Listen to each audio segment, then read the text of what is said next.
G'day gang, another Saturday morning.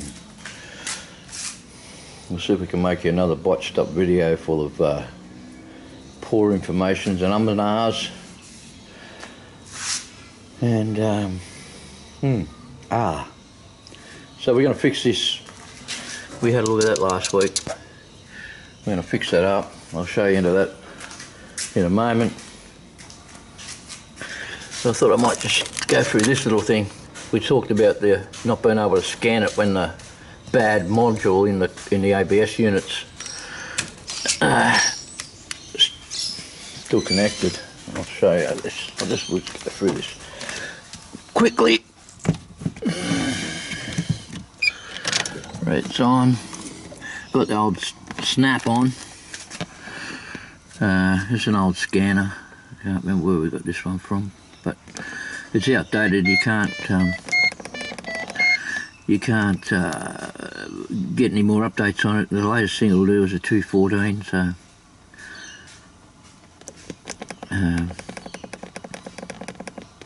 2001 VX Commodore. Thank you guys. If I hadn't have put VY down there, would you guys have made a comment, I wonder? Thank you for the guys that cleared that up. It is a V, I've put down VY, didn't I? This is a VX. So, codes only. It's waiting, what's going on? It's not doing anything.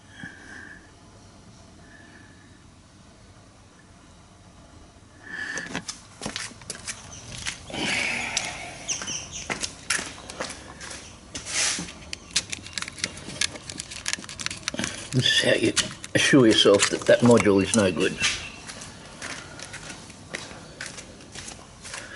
And we come back, and all of a sudden, there we go. High air intake temperature. There's a reason for that, I'll show you in a second. And no reference pulses while cranking. And there we go. Well, that's the way that works. So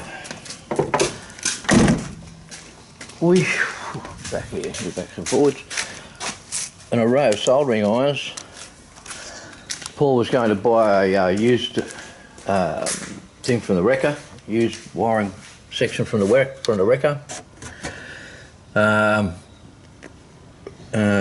But of course, as you probably understand, it being a common problem, what's your chances of getting another plug that isn't already damaged somehow? So he went online and he bought this kit here, and it is the plug. It is supposedly for a supercharged 3.8, and it comes with these solderless crimpers. They've also got the heat shrink on them. So we won't be using the soldering iron. The method I'll be using, of course, is going to be stripping this back as far as I need to, so that I can stagger the connections. We won't end up with a big clump of tape or whatever we decide to put around that. I'm going to try and put this gear back around it if we can. And yeah, so I might get this pipe out of the way or something, just so I've got a little bit, maybe pull the dipstick out or something, move it, swing it out of the way, so I've got a little bit more freedom in there. Maybe pop some leads or something, I don't know. We'll be back when I've decided. So we've got the little cover off, and there I'm trying to hold this steady for you so you don't wobble around. Here's our new one. You can see that that's going to be at the bottom, that little lug. If you notice here, we have an extra wire. I don't know, we'll just omit that. We'll just probably chop it off, I suppose. There won't be anything to hook it up to, so that'll be the way that goes.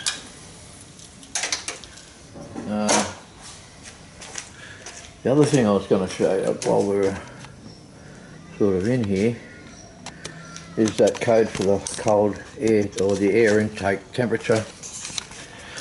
And that's because it has nothing on it.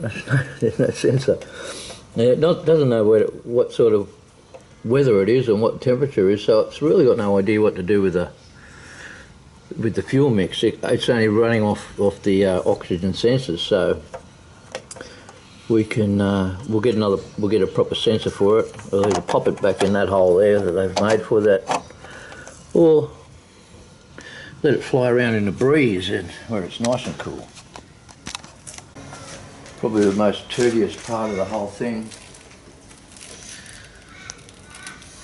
is getting this off. It's been through so many heat cycles that, yeah. But the plan is to take all of that off up to that where it changes to another size, and fit that in there somewhere. There we go. Strip back and sort of feather it apart so we can do what we've got to. Remember, we want to make sure we've got that the same side up. Otherwise we'll be in trouble. If you were to use the second-hand one, used one, say you found a used one, nice one, you could just stagger, of course, like I said, you know, this one, then this one, this one, work your way so that you don't have a big clump. But you wouldn't have to worry about the lack of coating. So we've got to go just steady at it, one at a time. I think I showed you someone's already had a turn at trying to fix that, but you know what I mean. That ain't gonna work. Anyway, essentially we're gonna chop it back, we'll strip it back, wait up. Okay, so good strippers. These are pretty good strippers. They've also got a fairly decent crimp in them. We're gonna choose this one first. Hang on, I've got to get my I'll get my snippers. It's easier than using those things. Okay, here we go. Try and get out of your way. We're gonna start off with that fella, the first guy. He's gone. Here's my wire. That's the one I'm going to join to it.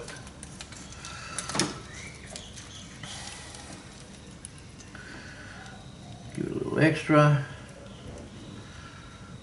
Something like that. We'll just give it a little. We'll give it a little extra. I'll cut that guy off there.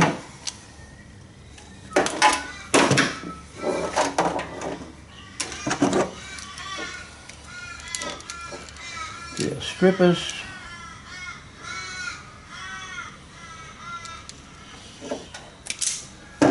Strip of wire.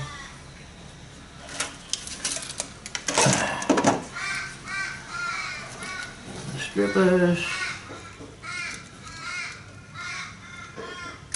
Strip of wire.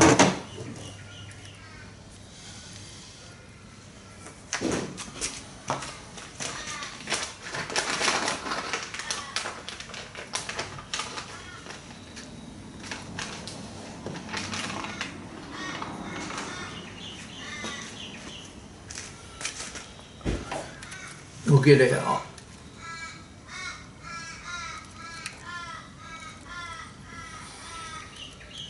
That guy in there.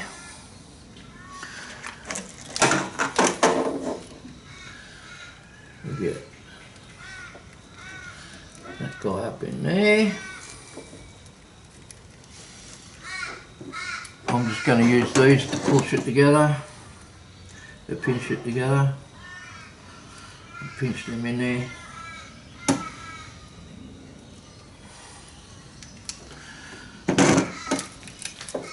That's firm like that. Now we're just got to get some heat onto that. Can you see what I'm doing? There we go, where are we? There we go. So I just need to get some heat onto that. That'll melt the solder inside it and it'll pull that shrink wrap down. Well, that's the plan. Yeah, it doesn't look the prettiest, which is probably because of the way we had to do it with a cigarette lighter, which put sort of charcoal all over it and stuff like that. So Paulie's going to go down and get one of those little blowtorch, bloody, I don't know, what are they? Crack pipe lighters, I suppose. I don't know what they are. Yeah, little blowtorchy things. That'll be better for doing that. While he's gone, I'm just going to keep on going to the next one. The next one along is going to, start here, and we're just going to work our way up to the end. So we're getting through it, chopping her up, crimping her in. The first ones we sort of got, this is a problem, I shouldn't really call it a problem, sure. I haven't smoked a cigarette in over 8 years. Paul hasn't smoked a cigarette in longer than that. So the chances of finding a lighter was fairly narrow, but he found one. And I don't know how old it was or what it had in it, but it was really charcoal, it was really black soot coming off it. And he found a one of those barbecue lighters, you know, and that sort of made it a little better. And then he went through his drawers and he found this thing, and that one works a treat. Now apparently, I said, oh not apparently, I did say this had solderless, and it is actually solderless. But what it actually has, it doesn't melt solder inside, it has resin. And you see the resin popping out of it there.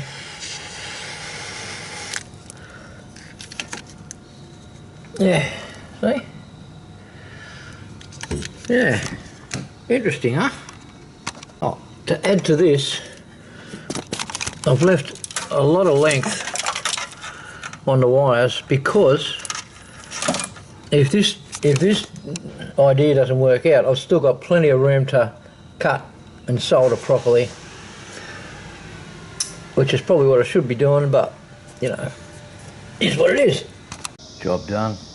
Nearly. We've still got to put some things and some stuff and some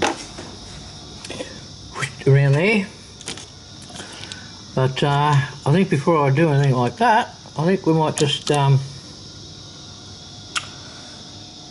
plug him in, hook the rest of the stuff up, get the scanner, see what the scanner reads, and see if she fires. So, I tried plugging this in and it doesn't want to go. I don't know if we can zoom in on it, maybe see what's going on here.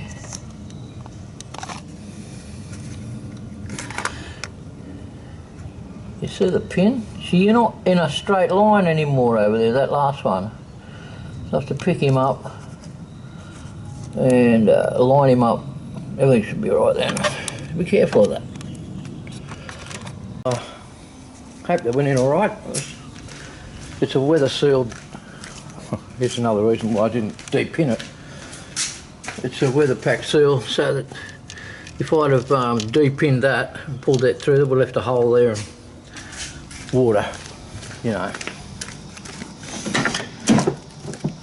Okay, we'll go again. Let's see what happens.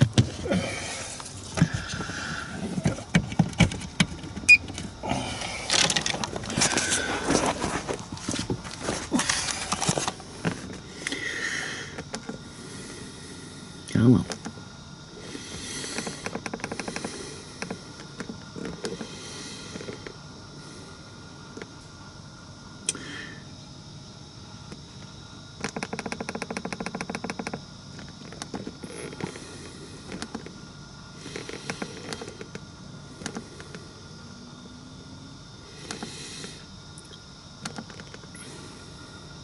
Here's our codes. Clear the codes out.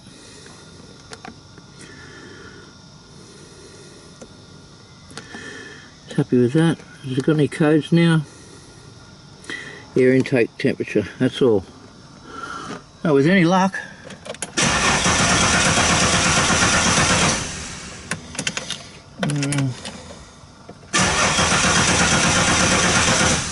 I'm thinking that pin might be bad. Maybe that DFI's damaged. Righto. Let's see what we can do about that. So I'm pretty glad I did this and gave these things a try.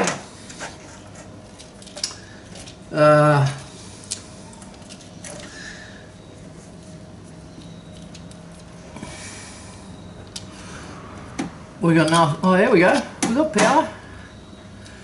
Okay. All right. So maybe they do connect okay. Notice I've got about 3 steps in front of myself. Those 3 there. Left them dangling. I don't know. We'll see. I might just go through the routine of lock, unlock, and hit the key.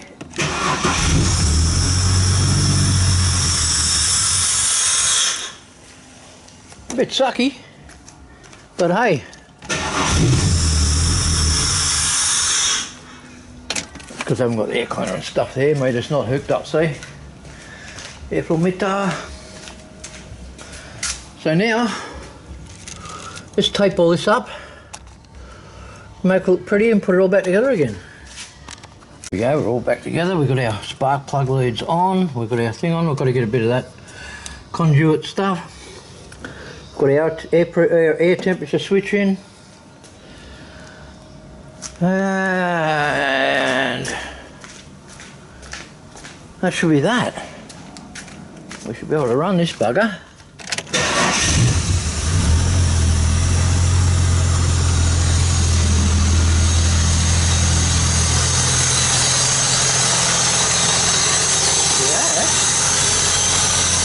Sounds alright.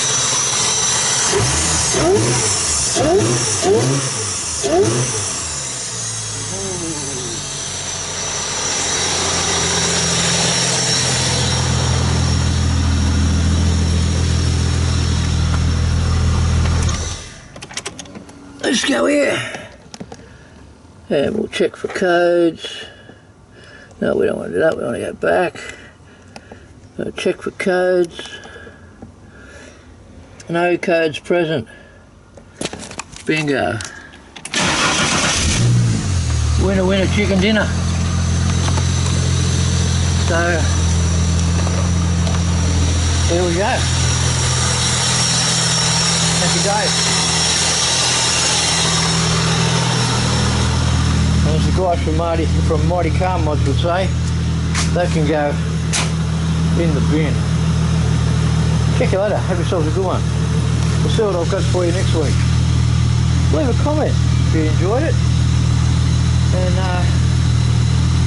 we'll see what we can come up with next week. Cheers. So I guess it's not a job complete without a test drive. Look, little boost gauge. Let's see what happens.